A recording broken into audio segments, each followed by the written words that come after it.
This perception of all knowledge, suspended within motion and inertia, inspires within man that which he thinks is new knowledge. And as he adds it to his thinking, he again writes it upon his soul.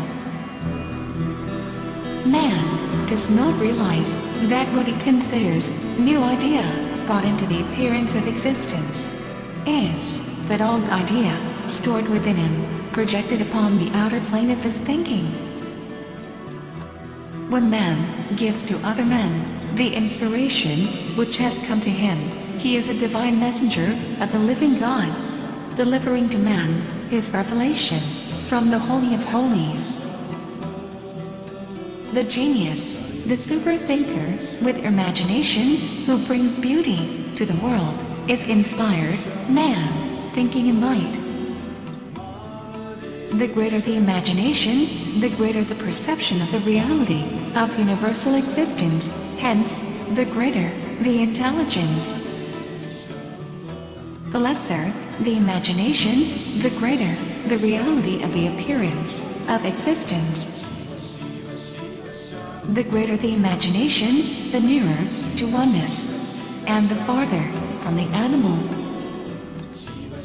The inspired genius of great imagination has great intelligence.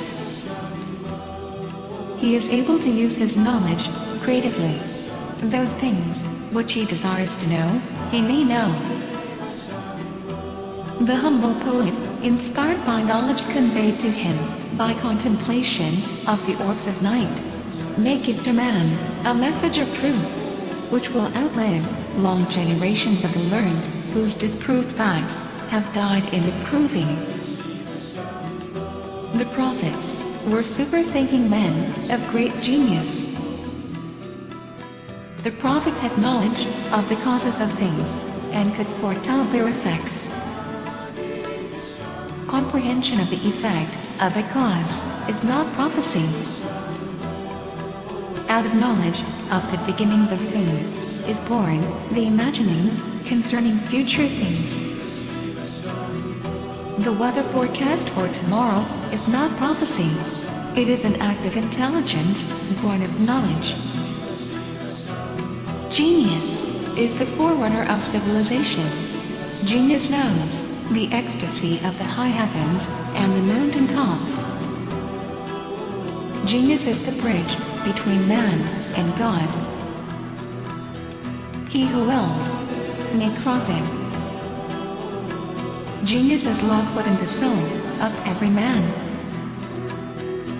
He who wills may unlock its doors and know its ecstasy.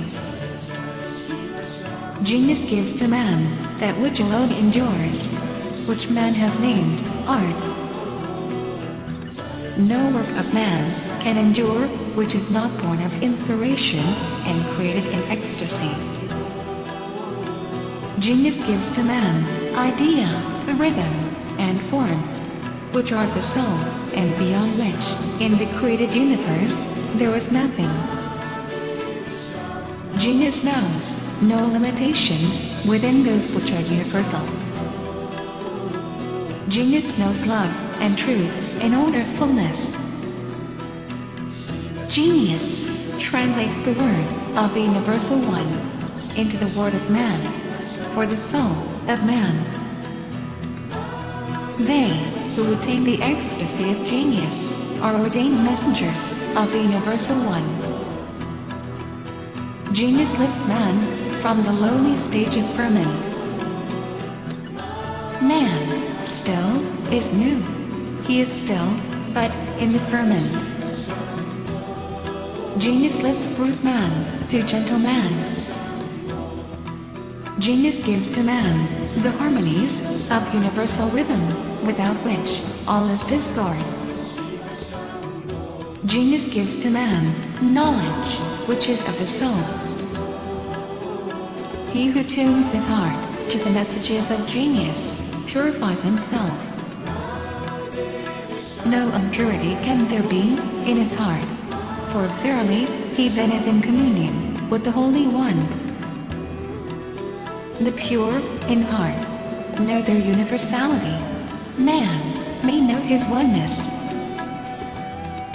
He who listens to the translations of genius knows the word of creation. He knows the rhythm of the universal language of light, speaking in his inner mind. Genius awaits him who listens. The messages of genius are for the inner mind alone. The outer mind comprehends them not. To him whose inner mind is quickened into ecstasy, God speaks from the trees of the forest, and he understands. To him the silent voice of nature speaks with understanding from the babbling brook and the pounding sea.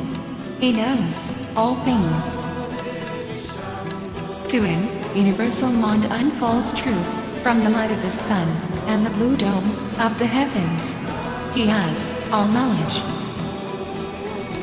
To him the rosy dawn and the golden autumn sing messages which are to him as an anointing from the Holy One. He knows no limitations. He who has not ears to hear crucifies genius. The penalty of genius is crucifixion. The reward of genius is immortality. Whom man crucifies, does he glorify with immortality. 7 cities ward for Homer being dead, who living had no roof to shroud his head. Genius desires no reward. The glory of genius is humility. Genius knows not the taint of arrogance. Man has all knowledge within himself. Inspiration will unlock the doors of all knowledge. All knowledge exists in its entirety in all the universe. All knowledge, being universal, exists in man. The universe is omniscient. The universe is indissolubly united.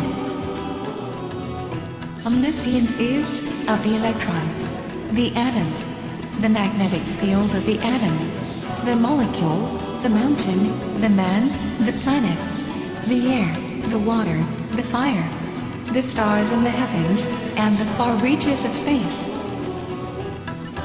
The oneness of the universe allows no exceptions, no mistakes, no error in its all-inclusiveness. Nothing is omitted from the entirety of universal mind. There is all knowledge in all matter.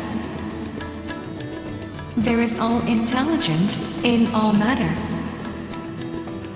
All matter is spirit. Spirit is God. God is universal. God is all. One.